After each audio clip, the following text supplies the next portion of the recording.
Hélène Buzetti, Michel David, Chantal Hébert, bonsoir. Bonsoir. Bonsoir. Bonsoir.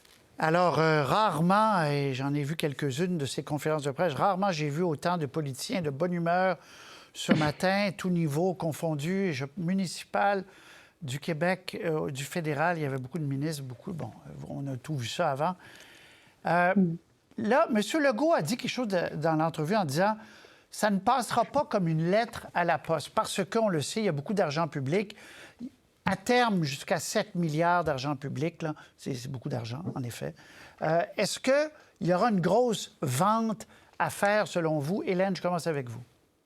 Je ne sais pas, on dirait qu'on s'est fait à cette idée et aussi il y a comme un aura un peu vertueux autour de ces entreprises qui sont dans les autos électriques parce qu'on voit ça comme étant l'avenir, hein, c'est bon pour l'environnement, etc. Donc peut-être qu'on ose un peu moins critiquer que si c'était une usine de production de plastique, par exemple.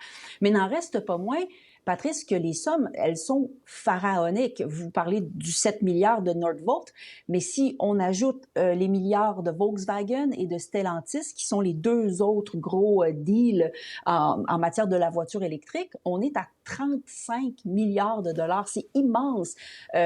J'entendais M. Legault nous dire « Ah, mais rappelez-vous, Bourassa, avec l'abbé James, à l'époque, on disait que c'était de la folie. Finalement, c'était un coup de génie. » Quand même, la comparaison, elle ne tient pas tout à fait. À l'époque, on a investi dans une infrastructure publique qui appartient à la population et dont on tire les profits aujourd'hui. Là, il s'agit en partie de payer presque la moitié de la facture de construction d'une usine. Alors quand même, on n'est pas dans le même ordre, ça reste quelque chose de privé dans lequel on investit une somme colossale. Et oui, il serait de bon ton de se poser des questions là-dessus. Le Canada qui suit, on l'a beaucoup dit, la cadence, exactement la même cadence imposée par Joe Biden avec sa loi et toutes ses subventions pour attirer ce genre d'usine-là. Michel? Oui, bien là, c'est un choix de société qu'on a à faire. Ou on embarque dans la filière batterie avec toutes les possibilités que ça ouvre pour l'avenir et les risques aussi, ou on n'embarque pas. Et si on embarque, on n'a pas le choix que de suivre la parade. Alors, les entreprises, avec la loi américaine, si on ne leur offre pas ce que les États-Unis leur offrent, ils vont aller en Californie. Alors, la question n'est pas de savoir, là, est-ce que c'est un petit peu trop cher, puis on pourrait-tu moyenner, c'est on embarque ou non. Et moi, je pense qu'il va y avoir, bien entendu, il n'y aura pas unanimité, jamais. Mais je pense qu'au total, le débat étant fait, remarquez, là, on est presque devant un fait accompli. Là. Ça va être extrêmement difficile, je pense, pour le gouvernement si jamais il y avait une levée de bouclier, ce dont je doute, de reculer. Je pense que on est pris là-dedans. Le choix a été fait par le gouvernement et je pense qu'en bout de ligne, la population va suivre. Oui, Chantal, vous êtes d'accord? Oui, mais il y a quand même des zones d'ombre. D'abord, il va falloir que M. Poilievre se positionne là-dessus. Est-ce qu'il va continuer ces engagements-là s'il devient premier ministre? Et surtout, ces fonds-là sont conditionnels au fait que Joe Biden, en clair, est réélu et maintient son Inflation Reduction Act. On l'a entendu beaucoup.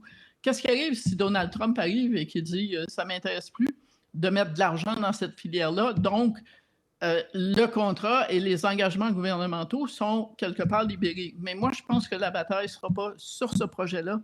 Ça va porter évidemment sur les barrages, y compris avec Terre-Neuve, en passant, et avec cette idée qu'on va avoir des mines partout et que donc on va sortir plein de richesses naturelles qui vont alimenter ces usines-là. Selon moi, ce n'est pas fait.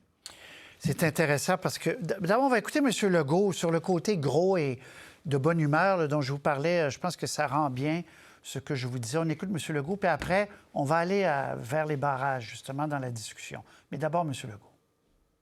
Ça va être donc à Saint-Basile-le-Grand et à McMasterville. C'est tellement grand là, que ça va couvrir deux municipalités.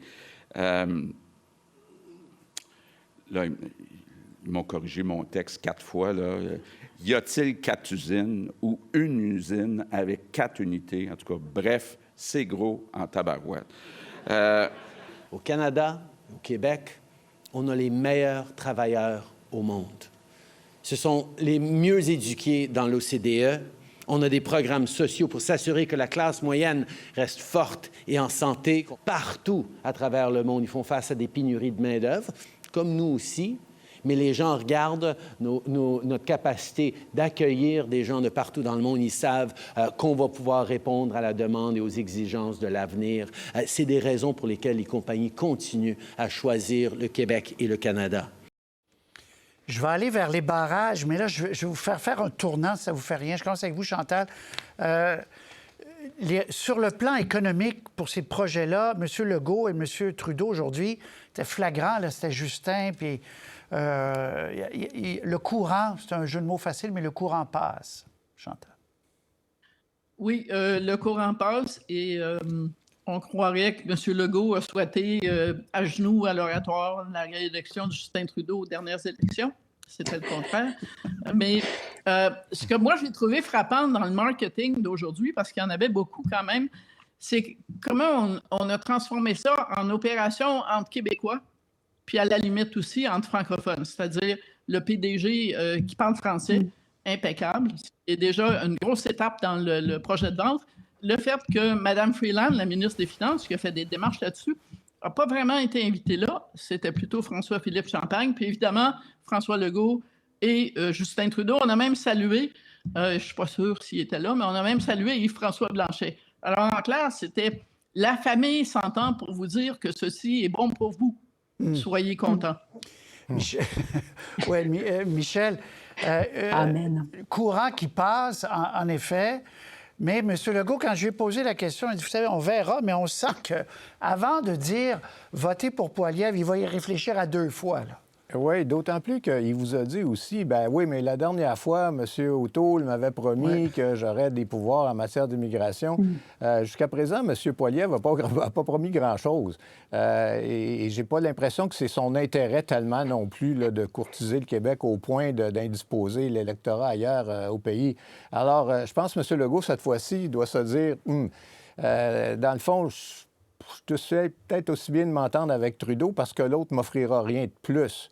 Alors, la situation est différente de la dernière fois, mais vous avez raison, on avait l'impression d'un levier, là. Oui, et entre Fitzgibbon et François-Philippe Champagne, c'est un levier encore plus actif, parce que là, ils se téléphonent la nuit, ils racontaient ça en conférence de presse, Hélène, parce qu'ils ont vraiment négocié les... C'est très compliqué, les détails de tout ça, le montage financier, d'ailleurs, bien malin, celui qui comprend tous les détails. C'est compliqué, et Hélène, ça a été travaillé de pair entre les deux ministres, le fédéral et M. Fitzgibbon. Oui, bien, en fait, c'est de bon ton pour ce genre d'annonce d'avoir l'air tout le monde être d'accord, même si par ailleurs, sur plein d'autres dossiers, on ne s'entend pas, que ce soit le logement ou l'immigration. Mais oui, M. Champagne a beaucoup travaillé là-dessus. Chantal, tout à l'heure, parlait de Mme Freeland. Moi, j'ai des échos qu'on a une petite frustration où l'on voulait dire « Hey, mais j'étais impliquée là-dedans » et je trouvais ça quand même cocasse parce que quand même, Mme Freeland, à une certaine époque, lorsqu'elle s'est accaparée le dossier de la renégociation de l'accord du libre-échange avec les États-Unis, elle empiétait beaucoup sur le territoire de M. Champagne à l'époque, qui avait été un peu tassé, il était au commerce, mais sauf le plus gros morceau de l'heure. Oui, voilà. Alors, j'ai pas pu m'empêcher d'y voir une sorte de revirement de situation.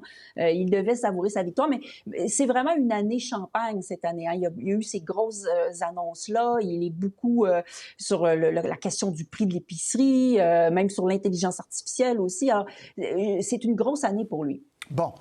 Barrage, j'y reviens donc. Barrage, là, M. Legault nous explique, vous avez entendu dans l'entrevue, évidemment, et il veut s'entendre avec Terre-Neuve.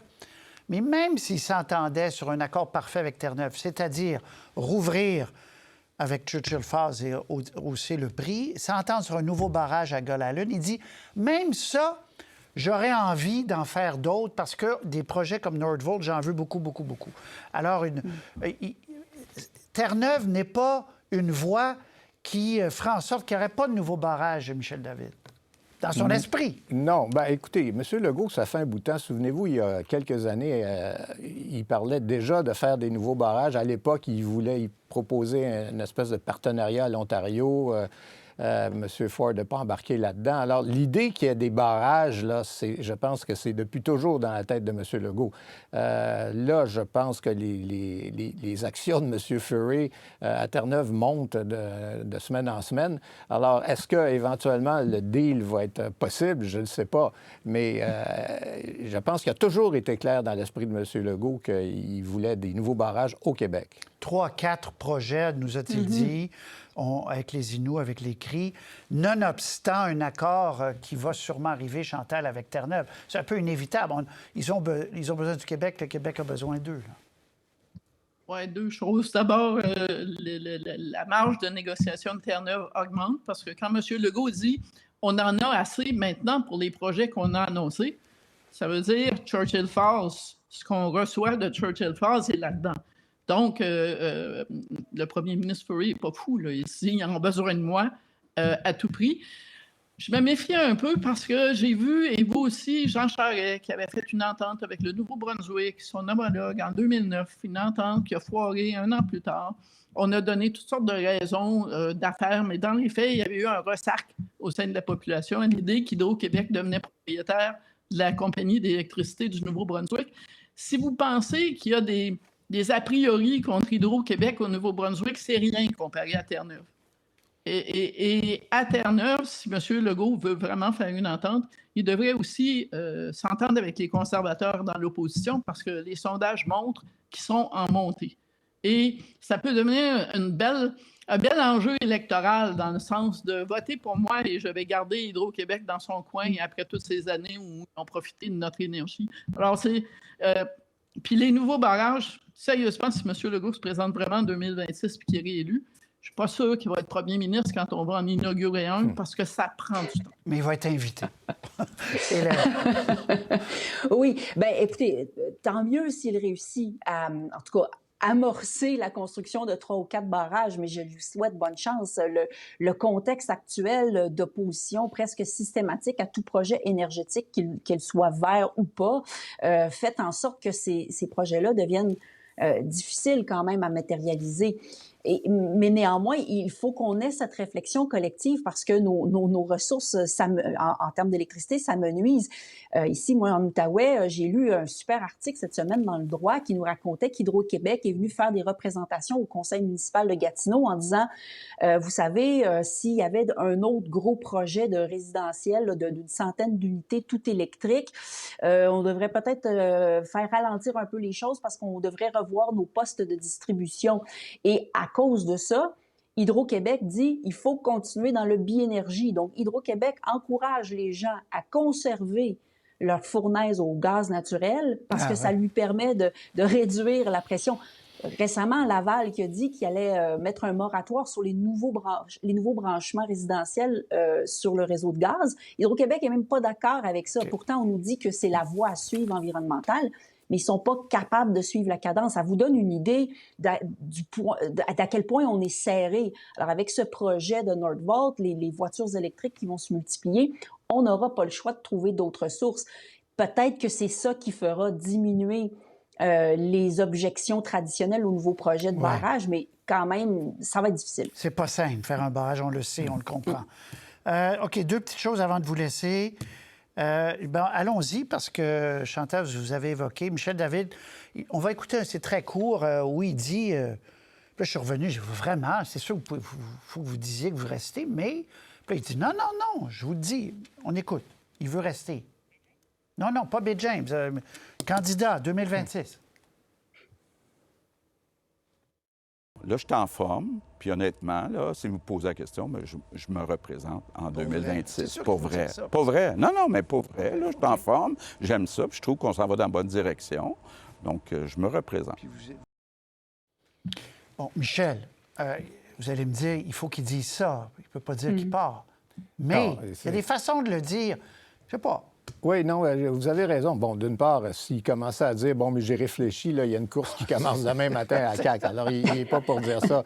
Mais je ne l'ai jamais entendu dire de façon aussi catégorique qu'il se représente en 2026. Et je pense qu'au moment où on se parle, en tout cas, c'est son intention. On verra, là, comme dit l'autre, là, mais pour le moment, je pense que c'est dans ses plans. OK, très vite là-dessus. Chantal. Ben, oui, sauf que le présent n'est pas garant de l'avenir pour personne, ça nous inclut. Et d'autre part, il y a beaucoup d'occasions de changer d'idée. Hélène. Oui, en ces matières, on dit qu'on reste jusqu'au jour où on dit qu'on ne reste plus. Alors, c'est vrai qu'il avait de l'air enthousiaste, mais il était peut-être juste sur son high de la journée. Là, une chose qui m'a étonné, je lui demandais est-ce que vous ne devriez pas accepter ce que même des libéraux fédéraux commencent à contempler, baisser, plafonner, en tout cas, le nombre d'étudiants étrangers au pays. Là, il me dit ouais, mais parce que c'est une vache à lait pour les universités. Il dit j'ai une autre idée, on va faire payer. Là, on va écouter étudiants étrangers, canadiens. Donc, est-ce que c'est normal qu'un étudiant de Toronto vienne étudier à Montréal, parce que c'est moins cher à Montréal qu'à Toronto, mais que si un étudiant de Montréal va étudier à Toronto, il paye 4 fois le prix? Ça fait partie de nos réflexions. OK, très court. Je suis désolé, je vous presse. Mais Hélène, donc, ça sera J'ai annoncé, pas compris le effectivement. Hein? J'ai pas compris le rapport parce que... Revenus pour les universités?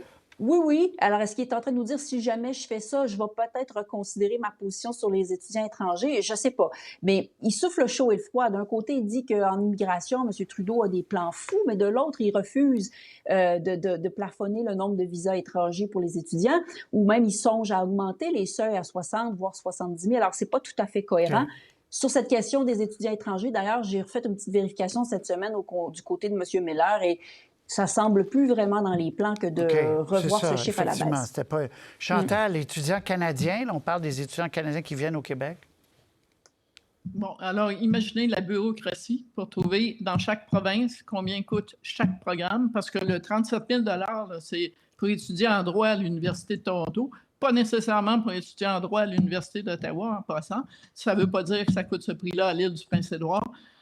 Bonne chance, la bureaucratie, pour se retrouver là. Michel, 15 secondes, mais ça sera annoncé la semaine prochaine. Oui, bon, mais les universités anglophones du Québec vont être très contentes parce qu'essentiellement, c'est eux qui vont avoir les frais de scolarité augmentés, ce qui va accroître encore la disproportion du financement entre les étudiants anglophones et francophones. Et au plan plus global de l'immigration, de l'anglicisation de Montréal, c'est pas ça qui va faire une grosse différence, là.